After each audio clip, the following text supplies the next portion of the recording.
Hi everyone, Mike Heine here, Coordinator of School Community Relations for the Delavan-Darien School District. Thanks for joining us for this presentation, where you'll learn more about the upcoming $2.1 million referendum on the ballots during the April 1st election. We'll talk about district finances, revenue limits or caps, some history of the district, our student population and demographics, what successes we've had here in our schools, and much more. If you have any questions after viewing, please give me a call at 262-728-2642, extension 4813, and I'll be happy to help you out. Feel free to jog through the slides in this presentation and come back to them at any time. Enjoy it. This is the language you'll see on the ballots on April 1st, or on your absentee ballot or in-person early voting ballot if you're out of the area on April 1st. The election is during the district's spring break recess.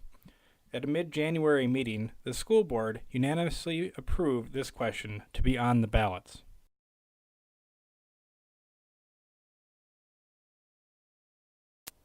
The referendum directly addresses district operational or day-to-day expenses that are limited by state revenue limits or caps.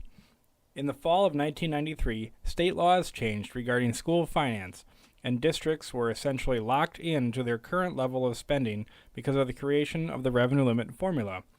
The legislature instituted a limit or control on the revenue that school districts could receive annually from state and local resources. The result of this law change had significant impacts on Wisconsin school districts' abilities to receive funds, since anywhere from 70 to 90% of school revenues are from state and local sources. The law, however, made it possible to increase this revenue limit or cap if the local taxpayer supported doing so through a referendum. The stage was set. There are laws in place that put limits on state and local funding sources, and the law directs districts on how to seek more funding if it is needed. That is, through a referendum. We get operational referendums in Wisconsin school districts because Wisconsin school boards can establish the local taxes that are below, at, or above the revenue limit. The last of these three require a referendum, which our Delavan-Darien School Board unanimously approved in January. There have been numerous times when this situation has happened across the state. We are not the only district hampered by the revenue cap. This year alone, there were 35 referendums throughout Wisconsin to exceed revenue limits. In the last 5 years, there have been more than 240 such referendums, and since 1994, there have been almost 1,000 such operational referendums. Referendums are the tool or method allowed by state statutes for school districts to exceed its revenue authority or exceed the revenue caps. This can be for operational or day-to-day costs or capital projects such as building and maintenance purposes. All previous referendums in Delavan-Darien were for building projects. This is the first ever referendum to exceed revenue caps for operational purposes. We have always been able to craft annual budgets to operate within our limits in prior years. Doing so again without raising our revenue limit through the referendum would require significant cuts or efficiencies that may be detrimental to the learning experiences of our Delavan-Darien students. After an approved referendum, in the first year, local dollars fully support the additional monies approved by voters. Later on, state aid funding for operations can increase or decrease to the school district depending on a number of factors. In our district, expenditures for operations and capital projects are about 40% state aidable. There are no guarantees here, but if our history repeats itself with how state aid has worked out for our district, after year one, some of the local taxpayer dollars that support an approved $2.1 million referendum would be converted to a state aidable expense. This brings us to the big question that's on a lot of people's minds. What does it mean for me? The first year impact on the taxpayer with a past referendum, and depending on where you live, is an average mill rate increase of about $1.28 per $1,000 of assessed value. That's the taxpayer's share of adding $2.1 million into the district's base revenue limit. Now this will vary from municipality to municipality, but that's the rate on average over the entire district, which includes several towns, a village, and a city. So a home in the area assessed at $150,000 would, on average, see a $16 per month increase on the school portion of their tax bill. That's about 53 cents per day. This tax amount for the $2.1 million referendum may be reduced in subsequent years if state aids for the district remain at or above the levels they have been. That's the referendum's request and what it would cost to help the district meet not only its financial needs, but also the need to provide quality public educational programs for this community's students. We've gotten some questions about the recurring basis phrase that is a part of the ballot question and what that means. On this slide is a definition of a recurring referendum from the Wisconsin Association of School Boards. I'll let you read it. The revenue limit exemption is an adjustment to the base. It bumps it up by that amount one time and then moves forward from there as a part of the base. It is not compounding, or it does not double year after year after year. And the referendum amount is used for ongoing expenses, as we're seeking here in Delavan-Darien. You'll see a slide showing our projections on the revenue limit later on in this slideshow. This isn't an apples-to-apples comparison, but it's kind of like raising a credit card limit. The limit would go up one time and be there until more is sought by the credit card holder, or in our case, until more was sought by the district through another referendum in a future year if it's ever needed. It's not like the credit card company is going to give the card holder a perpetually increasing limit.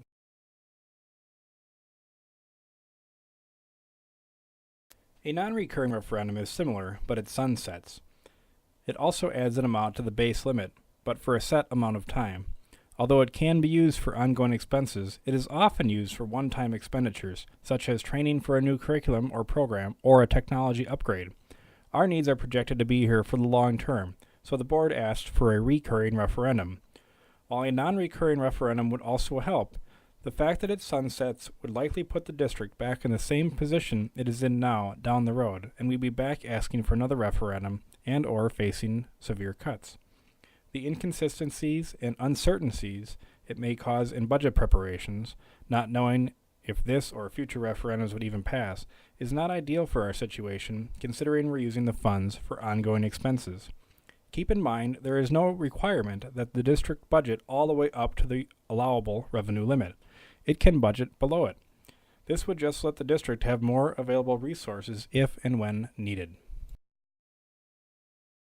So where are we at in comparison to the other county school districts when it comes to available resources? Currently, we're at the bottom. The revenue limits vary across the county because they were, quote, locked in based on where districts' budgets and expenditures were in 1993. Because the formula looked at districts' budgets in 1993, the formula benefited some districts financially more so than others. That continued over the last 20 plus years. Those districts have had more resources available for students going forward. As an aside, if the Delavan-Darien School District had the revenue limit of Williams Bay, our schools could have had an additional $7.4 million for our students in 2012-13 alone. If Delavan-Darien had just the county average for revenue limits since they went into effect in 1993, the district could have received an additional $32 million over that span, or had an average of about $1.6 million more per year.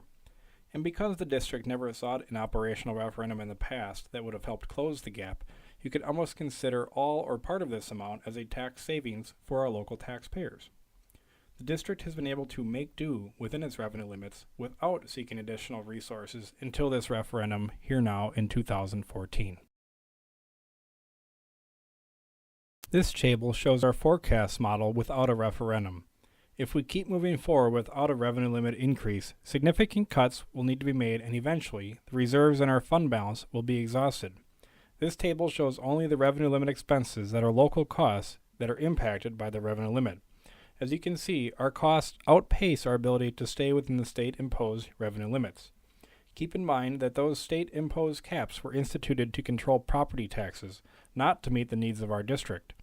The law left it up to local taxpayers to increase funding beyond this level and determine what the district's needs are. This table now shows our revenue limit forecast, but with a $2.1 million referendum included. The gap closes between our limits and our expenses, but there are still reductions and efficiencies to make next year and going forward. If the district sought a completely balanced budget in 2014-15, the need would be about $2.5 million. The Board of Education is asking for a $2.1 million referendum to build our revenue limit base. That will allow the district to have basically the same resources as the county revenue limit average and have some additional funds to meet the costs related to our demographics.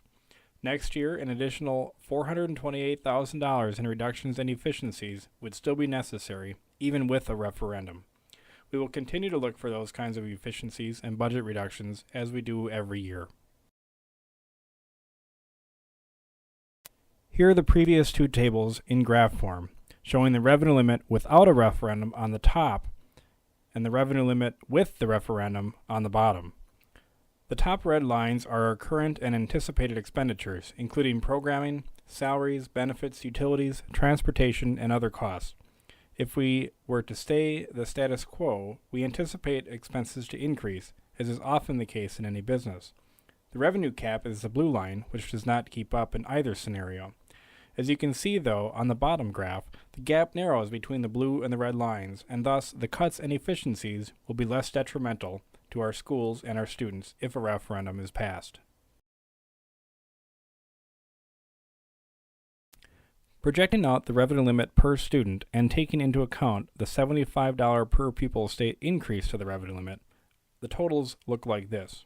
With the referendum, we'd be slightly above the projected county average for revenue limits at $10,130 per pupil.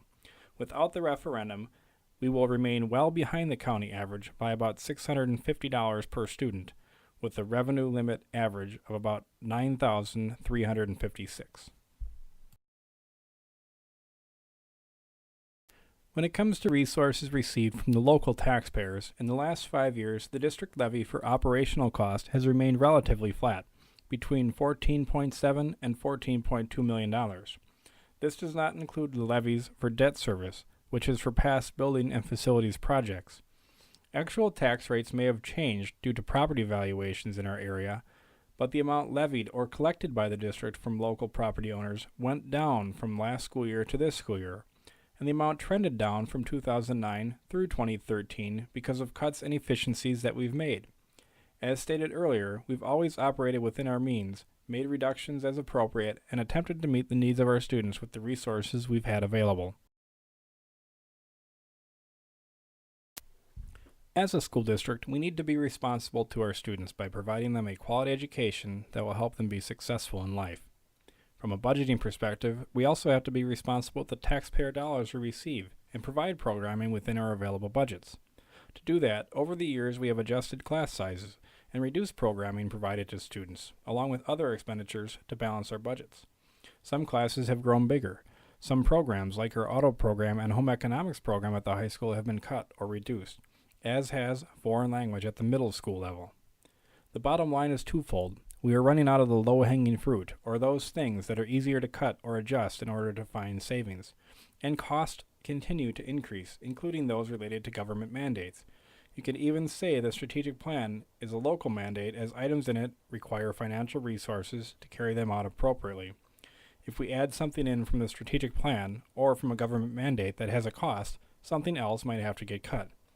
We are getting to the point where decisions to make reductions or efficiencies will have a more significant impact on our programs. Without a referendum, we may have to do these types of things to a greater degree, potentially having even larger class sizes due to staff reductions. Even a building closure is possible as a way to reduce our expenses. Combine the typical challenges of the revenue limit shortfall or gap with our demographics, our students' needs, and our desire to improve, and the challenges are escalated to do so without additional resources. As noted by the number of operational referendums there have been in Wisconsin, revenue shortfalls are not uncommon. But why do they occur? Well, as stated, the revenue cap wasn't designed to give the districts all the resources they need. It was designed simply to control property taxes, so that school boards across the state couldn't pile on high tax hike after high tax hike. The revenue limit has served its purpose well in that regard. Also, the per-pupil revenue limit increases allowed by the state budget have been reduced to $75 per pupil. Increases in salaries, benefits, utilities, and other fixed costs, including state and federal mandates, increased by more than $75 per pupil per year. And from 1993 through 2010, the average per-pupil revenue limit increase in the state was $223. That's money that used to come from state coffers to our local schools. Also, as enrollment fluctuates, it can have a negative effect on available revenues for a school district. Fixed costs remain the same no matter how many students we have, but revenues may decrease if there are fewer students in classrooms. There's only so much wiggle room allowed when it comes to student-teacher ratios without having detrimental class sizes. Here's an example. Wildman Elementary School has 2 sections of each grade, kindergarten through grade 5. So if there are 50 students in grade 2 and there are 2 teachers, then you have 25 students in each classroom. Let's say that the next year, 4 of the students move away. So there are 46 students and 2 teachers for 3rd grade. That leaves 23 students in each class, but the district's revenues have been reduced by more than $36,700 since there are 4 fewer students. The 2 teachers are still there, and the educational and facilities costs are still there, but the $36,000 is not. The alternative might be to realign district boundaries to better balance class sizes, or you could reduce a grade 3 teacher at the school, but then you're potentially looking at a class with 46 3rd graders in it. That is not an ideal learning environment. While we're talking about students, let's have a look at our demographics. This is certified data from 2012-13 school year from the Department of Public Instruction. The district has, on a percentage basis, the most economically disadvantaged students, the most students of color, and the most students with limited English in the county. The district also has, on a percentage basis, the second most students with disabilities, trailing Whitewater by less than 1%. All of our averages exceed state and county averages. Arguably, we have a student population that has more needs. Looking at it another way, proportionally, the district has more of each of these groups of students than the district's total percentage of student population in the county. We have 15% of the pupils in Walworth County, but we have 19% of the county's students with disabilities, 23% of the county's economically disadvantaged students, 33% of the county's students who have limited English skills, and 29% of the county's non-white students. So, as we said, we have a student population that, research shows, may have more educational needs than that of our neighboring districts. Let's just look at the changes of one group over time, and that's students who come from poverty. This chart shows our percentage of economically disadvantaged students, those who qualify for the federal free and reduced lunch program. The data is from 2001 through 2012 and compares Delavan-Darien schools, the top blue line, to the state and other county schools. Notice how our rate increases more rapidly than the others, including the state. We're showing this data because it's important to understand that different populations of students can have a different effect on the needed resources of a school district. As volumes of academic research shows, children from economically disadvantaged households and communities are less likely to be prepared in school. Therefore, additional resources may be needed for them, such as additional reading specialists, counselors, or social workers. Likewise, districts that have more students who speak English as a second or non-native language may need more resources. School districts such as ours may need more bilingual certified educators than other schools because of our student population. These additional resources are needed because quality education can be the catalyst that equips all students for success.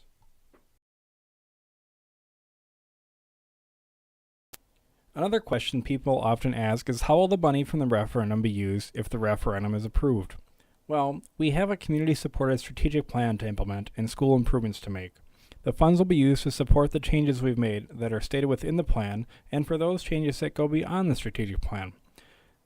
The funds will continue the improvements and investments that we've already made. We're not where we want to be in terms of our student achievement, and we're looking for changes that will bring up these improvements. That's a big part of the reason why the new strategic plan was developed in 2012. The strategic plan is the district's long-range plan meant to improve the district in a number of areas. More than 100 people had a hand in creating the plan, including community members, parents, staff members, politicians, even DDHS students. We feel the plan is widely supported by our community. The plan rewrote our mission, created a set of belief and objectives or goals, and suggested strategies which are the specific steps needed to accomplish our goals and achieve our mission. The mission of our school district is this. The mission of the Delavan-Darien School District, a partnership of students, families, staff, and community, is to ensure each student is prepared to succeed and contribute as a 21st century citizen by providing a real-world education that is engaging, thought-provoking, and culturally diverse. Some of the things we've done so far with regard to the strategic plan include starting a new dual language immersion program. Next year, we'll be the only district in the county with such a program, which is aimed at having students become bilingual, biliterate, and bicultural in English and Spanish. The program will start in preschool, kindergarten, and first grade, and we're happy to say it's drawing great interest from families both inside and outside of our schools. We've also instituted new curricula in reading, math, and language arts across grades. Reading and math are focused on in our elementary and middle school levels, while language arts curriculum development is occurring at DDHS. The curriculums for more subjects and more grades will be revamped in the coming years. We're also doing more best practice teaching methods, such as co-teaching and having support teachers meet the needs of students more often in the traditional classroom settings versus pull-out services. Staff is looking at more data to get students the support they need, and we've instituted a consistent behavioral program across all schools and grades. We've also done things that support the strategic plan that are not necessarily mentioned in the plan, such as becoming the county's first district-wide one-to-one system where all students have access to a web-enabled technology device. We've also beefed up our school to college and career programs with the hiring of a career and occupations director, who is forging partnerships with area colleges and businesses to best prepare students for life after high school. So with the strategic plan, and even with changes brought to the district before its approval in 2012, we've made significant investments to our schools and have seen positive changes because of them. Let's talk about some of the successes we've had over the past couple of years. We'll start with our district school report cards. As you may know, the Wisconsin DPI started rating schools and districts on a 5-level scale, ranking schools from a high of significantly exceeding expectations to a low of failing to meet expectations. We're happy to say that all 5 of our schools and our district either meet or exceed expectations, levels 3 and 4 of the 5-point scale. None of our schools are currently at levels 1 or 2, which are failing to meet expectations or meeting few expectations. In fact, we've also seen an improvement over the initial year of the rating system when 2 of our schools, DDHS and Turtle Creek, were in the meets few expectations category. Today, we've got those 2 schools and Phoenix Middle School up in the meeting expectations category, while Darien and Wildman Elementaries improved to the exceeding state expectations category. This is certainly something to be proud of for all members of our district. We are also seeing improvements in the core subject areas of reading and math. This chart shows the combined percentages of all advanced and proficient students in these 2 subject areas for all of our students. The charts are using the state's new and more rigorous cut scores, and we're happy to see overall growth in the last 5 years in these areas. Improving our reading and math achievement has been a focus and a major part of our curriculum development. Staying on the topic of curriculum development, we've introduced new reading and math programs for 2/3 of our students, bringing new reading and math programs into our elementary schools and Phoenix Middle School. The K-8 reading program is called Journeys by Houghton, Mifflin, and Harcourt, while the new math programs are known as Investigations for the elementary schools and Connected Math Project 3, or CMP3, at the middle school.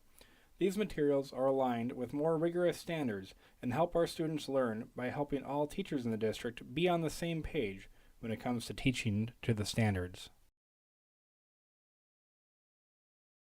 We've also been an award-winning district as of late. In 2012, DDHS was awarded a bronze ranking by the U.S. News and World Report magazine for its success in educating students. The ranking paid particular attention to our success in educating students of minority descent, students in poverty, and English language learners. We were the only high school in Walworth County to receive an award that year. Phoenix Middle School was awarded twice in the last year. The State Department of Public Instruction awarded Phoenix as a Beating the Odds school. The award recognizes successful schools that have high populations of students from poverty. Phoenix had above average student achievement in reading and math when compared to similar sized schools from like sized districts with similar grade configurations and poverty levels. It met the state's test participation, attendance, and dropout goals. And it was placed in one of the top 3 accountability index categories of meeting expectations, exceeding expectations, or significantly exceeding expectations on the school report cards we mentioned earlier. Over summer, the Wisconsin PBIS network, which stands for Positive Behavioral Interventions and Supports, has recognized Phoenix Middle School as a School of Merit for implementing a high-quality, school-wide student behavioral program. That work has led to a more positive school learning environment for all students and staff, and it has led to fewer office visits for discipline referrals. In accordance with the strategic plan, we've introduced PBIS, or the COMET code as we call it here, to all schools this year. So we're expecting good trends to continue in the area of student behavior and school climates. We've also looked closely at the needs of our student body, our strategic plan, and state and federal mandates, and adjusted our staff levels to meet those needs. We've added staff in the areas of bilingual education, special education, technology, regular education, counseling, administration, and library media aids, so that we could achieve our mission and goals and support programs that will support our students with the appropriate number of staff. We also looked at security in our building and increased security measures to all of our schools. The high school has 40 new security cameras monitoring our building 24/7. In addition to the 2 school resource officers we have on staff with the Delavan Police Department, each school also has city police and/or county sheriff's deputies patrolling inside and outside of our school grounds on a daily basis. We're also the first district in the state to deploy a new instant police notification system that is to be used in the event of an ultra-violence crisis. It is an investment we hope to never have to use, but it will help keep our students safer. At the same time, our PBIS data is showing decreases in student office referrals at Phoenix and DDHS. There are very few expulsions, and we've seen a reduction in suspensions over the past few years as well. Case in point, in the first semester at DDHS, 87% of students had 0 office referrals, and 95% of students had 1 or no referrals. So very few students are causing repeated problems, and 7 out of 8 kids in the building have never been to the office for a discipline issue. We're seeing better school climates and more students in the classroom more often, both good things. As we had mentioned, our PBIS data is showing decreases in student office referrals at Phoenix and DDHS. This chart shows the reduction in office referrals at DDHS for the last 3.5 years. Look at the orange and purple lines of this year and last year, and compare them to the blue and green lines of years prior. We've made gains. There are very few expulsions in our district, and we've seen a reduction in suspensions over the past few years as well. Another good thing to report, and we're jumping back into classroom learning and student achievement now, is that our DDHS ACT, or College Entrance Exam test scores, last school year have exceeded the state average for the first time in nearly 15 years. Here's the difference between our scores and the state, so we're happy to see the blue line going in the right direction, above the state average. Comparing us to the state and nation on the ACT test last year, we stacked up quite well, meeting or exceeding both in almost all subject categories, English, math, reading, and science. We were just behind the state by 0.5 point in math, so there's still something to shoot for. Again, this is something all of our community, our students, and our staff can be proud of. Our graduation rate also exceeds the state average by about 5%, another point of pride for us, and that's good for the community too. Lastly, we're going to be unique in the county in a couple of more positive ways. First, we're the first district in Walworth County to start a district-wide one-to-one initiative where all students have access to a web-enabled personal learning device, such as an iPad mini or a Google Chromebook.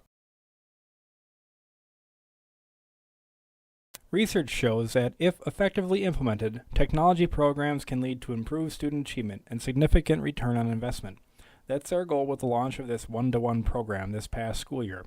And so far, we're certainly seeing a lot of technology use going on in our classrooms, as teachers are incorporating the devices into their daily lessons. We're also happy to remind everyone again that next year will be the only district in Walworth County that will have a true dual language immersion program. The idea is part of our strategic plan to help meet the needs of our community and our students.